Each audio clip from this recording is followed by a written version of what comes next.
We can do this the easy way, or we can do this the hard way.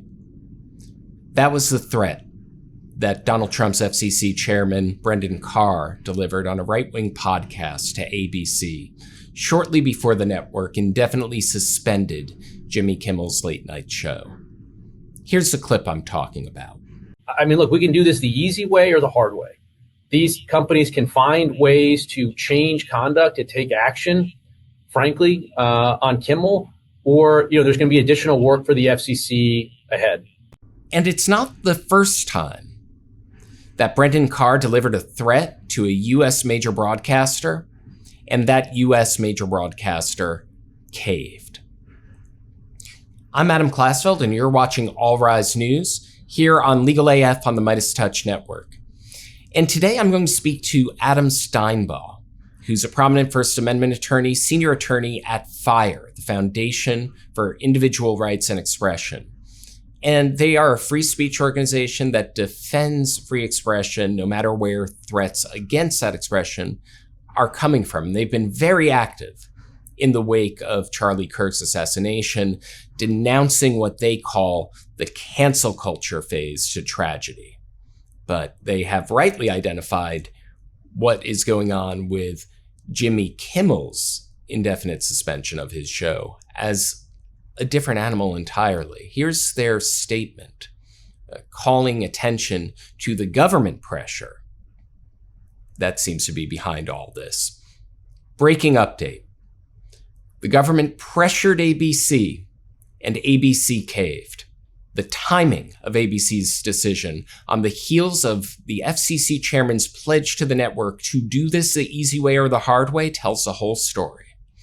Another media outlet withered under government pressure, ensuring that the administration will continue to extort and exact retribution on broadcasters and publishers who criticize it. We cannot be a country where late-night talk show hosts serve at the pleasure of the president. But until institutions grow a backbone and learn to resist government pressure, that is the country we are. The focus of today's show is to put Kimmel's suspension in context. This isn't just another part of a wave of cancel culture. This is part of a pattern of Trump's FCC chairman. This is a long history of organizations that are pushing for this, for other rationales, other targets. So here to discuss this facet of Jimmy Kimmel's suspension and the benching of his late night show on ABC is Adam Steinbaugh. He's a senior attorney at the Foundation for Individual Rights and Expression. And that's the group that released that statement saying that ABC caved and looking very critically at the timing of this decision by the network and by Nexstar in the wake of those comments by Trump's FCC chairman, Brendan Carr. Adam, thank you for joining us. Nice to be here. So tell me why FIRE put out that statement and the role of Brendan Carr in all of this. Well, we've had a lot of discussions in this country over the past couple of years about jawboning and the extent to which the government's pressure on private companies and the speech that they host or promote can violate the First Amendment. And this is about as stark as an example as they come. First, you have the President of the United States in July saying, Jimmy Kimmel's next. And then you have an organization filing a complaint about Jimmy Kimmel with the FCC. And just hours before he was suspended from his show, you have Brendan Carr, the FCC chairman, saying we can do this the easy way or the hard way. And ABC looked at their cousins over at CBS and said, we'll do it the easy way. Mm. And you mentioned the word jawboning. Can you unpack that for viewers? What is jawboning and where have we seen this already in Trump's second term? So jawboning is sort of a concept of, instead of the government saying, you are prohibited from hosting this speech, or this speech is prohibited, and if you do this, you're going to go to jail, or a particular regulatory action will follow, they say, hey, nice speech you got here, nice network you got here. wouldn't it be a shame if something were to happen to it if you didn't get rid of this miserable priest or this meddlesome priest, to mix a whole bunch of metaphors there. Right. It's a way of an indirect suggestion that if speech is not censored, if someone is not shut up, then the government might weigh in with its regulatory action. This was a big deal during the first Trump administration and the Biden administration about the federal government pressuring Facebook and other social media companies to limit speech on those platforms. And it ultimately wound up in the Supreme Court. So the federal government cannot accomplish through indirect pressure what it can't accomplish through direct pressure. And you laid out the whole timeline here. Trump goes out and says that Kimmel's next. You also mentioned that there was a complaint filed to the FCC by a group. Lay out the timeline here. Who brought that complaint? What were they trying to get Trump's FCC chairman to do? Well, there are a couple of issues that are or may be pending before the FCC. One of them was a complaint by a group called the Center for American Rights. And this is a group that purports to police the speech around the country, believing that institutions are too far left and that the federal government should be regulating speech. So they, for example, have filed a class action lawsuit in Iowa against a newspaper there and the pollster J.Ann Seltzer, who FIRE represents, saying that her poll, which missed the mark in the Iowa election cycle, or the federal election cycle, saying that poll amounts to consumer fraud. So they've filed a bogus class action lawsuit there.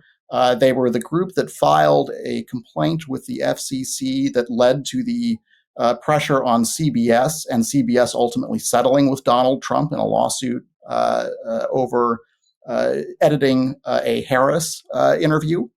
So this group has created the grounds on which the FCC has previously regulated media outlets. And they've also recently filed a complaint about Jimmy Kimmel, suggesting that he is essentially too far left, or that he is not promoting Republican or conservative causes enough, and that is in the violation of the public interest. And so I'm really glad that you're giving viewers a kind of sense of the commonalities here. Along the things that you mentioned about this group and its history was the CBS example. And in that case as well, before the settlement, there was a lot of talk about Paramount needing to clear the way for a merger with Skydance. Do you see history repeating itself in these two networks' decisions? Absolutely. You have right now, there's another merger that's going to need FCC approval. And this is the company that then turned and put pressure on ABC, saying that they own these syndicated stations that may be subject to this FCC approval. And they said, well, we're not going to air Jimmy Kimmel anymore. Now, if they had just done that, if Brendan Carr had said nothing at all, that would have been a debate about whether or not that's an appropriate action and whether or not that's appropriate for a culture that values free speech as a normative principle.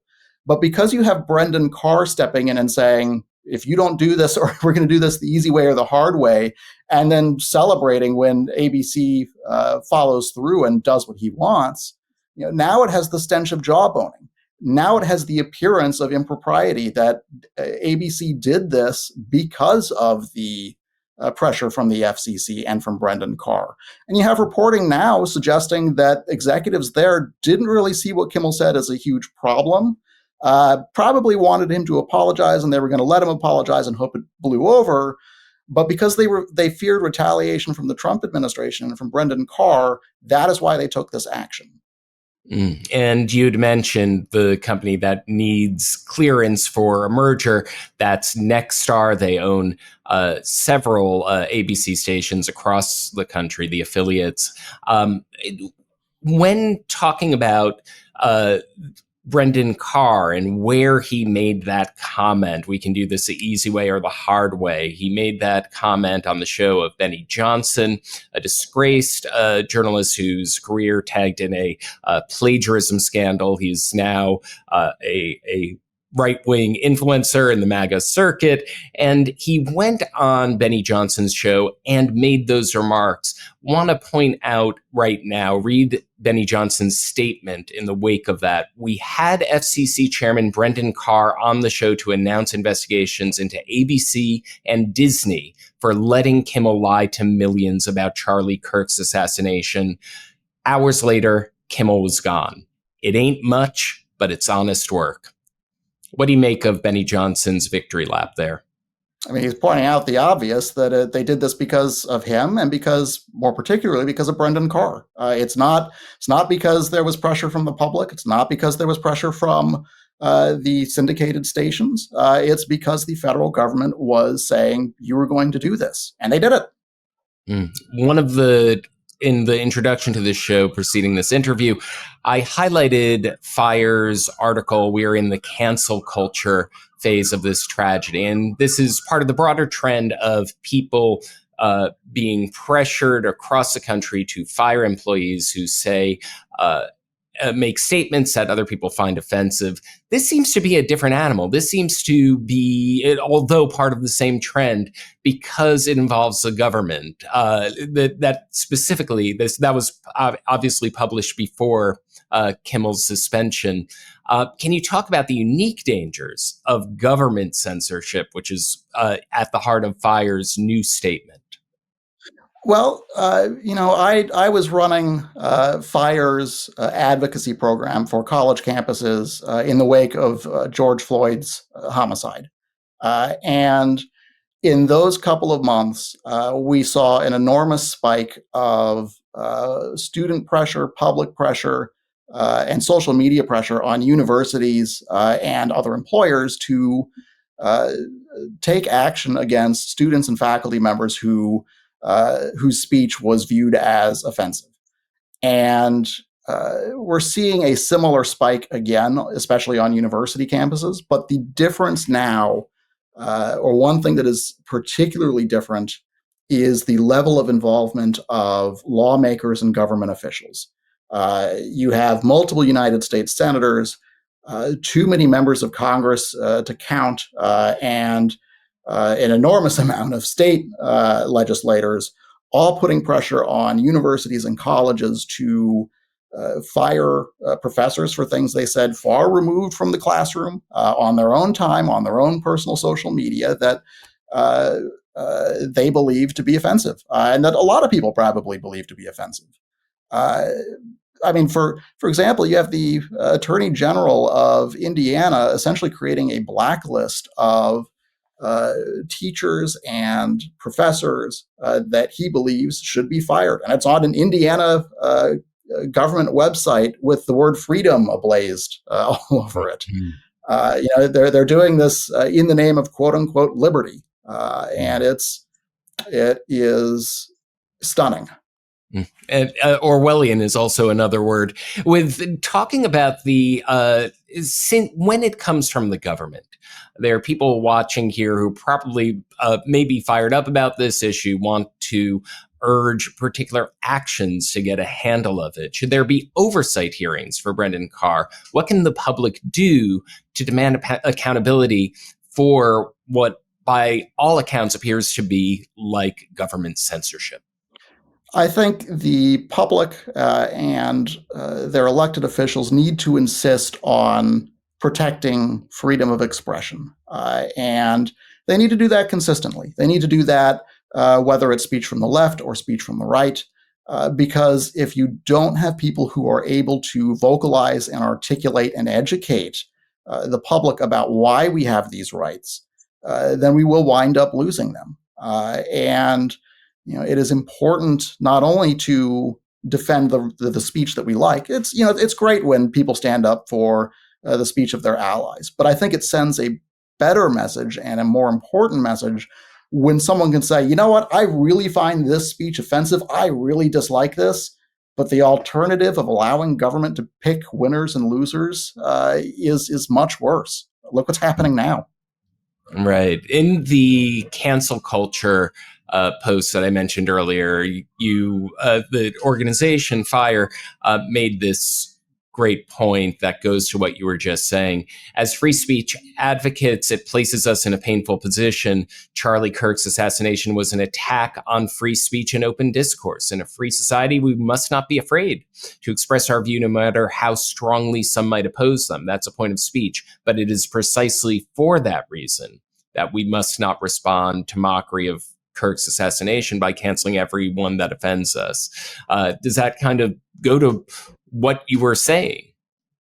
Yeah, you had someone who was murdered on a college campus because of what he was saying. He was talking to people at the time and he was shot.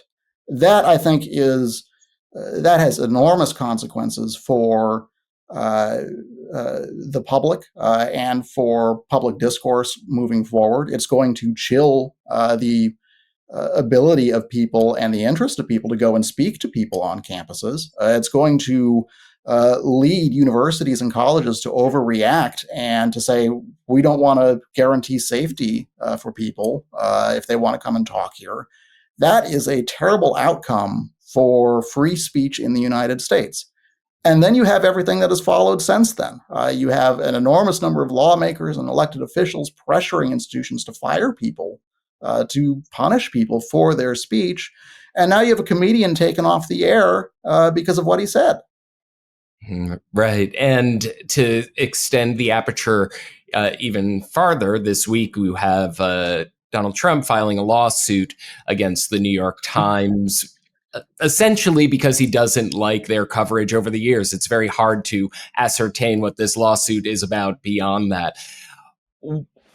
Bigger picture here, do you think that the public is broadly aware of the pressure on major media outlets through lawsuits, through government actions like Brendan Carr? And I don't think we even touch upon the investigation of Media Matters as an organization by the FCC chairman. What can the public understand when they see a comedian being suspended or a comedian being punished, or in the case of Stephen Colbert, the show being outright canceled? But without the context of all of the machinations, the legal pressure and the government pressure being brought to bear? I think the public can see more of it now than under the Biden administration, for example. A lot of the pressure that was on social media companies under the Biden administration was behind the scenes, and it was a lot harder to see. But here you have the chairman of the FCC tweeting it out. It's just out there. He's sending gifts to major reporters celebrating exactly what he's done. I don't know how much that will bleed into the general public's knowledge, but you're talking about a comedian who is on one of the major networks. I mean, most Americans can probably know who Jimmy Kimmel is.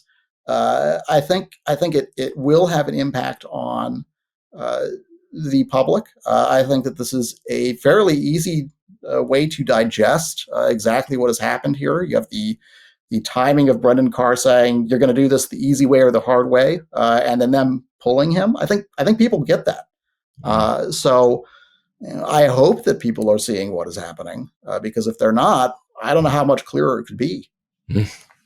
Thank you very much, Adam Steinbaugh, for joining us. You've been watching All Rise News on Legal AF on the Midas Touch Network.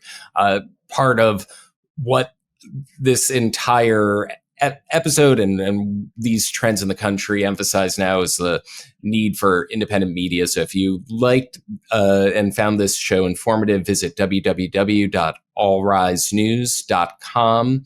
You can subscribe and find this video in full, along with a more kind of detailed explanation of what the public records shows on this. And if you want to see other videos like this, hit subscribe and find more on this channel.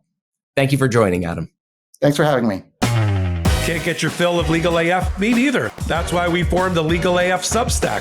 Every time we mention something in a hot take, whether it's a court filing or a oral argument, come over to the Substack. You'll find the court filing and the oral argument there, including a daily roundup that I do called, wait for it, Morning AF. What else? All the other contributors from Legal AF are there as well. We got some new reporting. We got interviews. We got ad-free versions of the podcast and hot takes. Where? Legal AF on Substack. Come over now to free subscribe.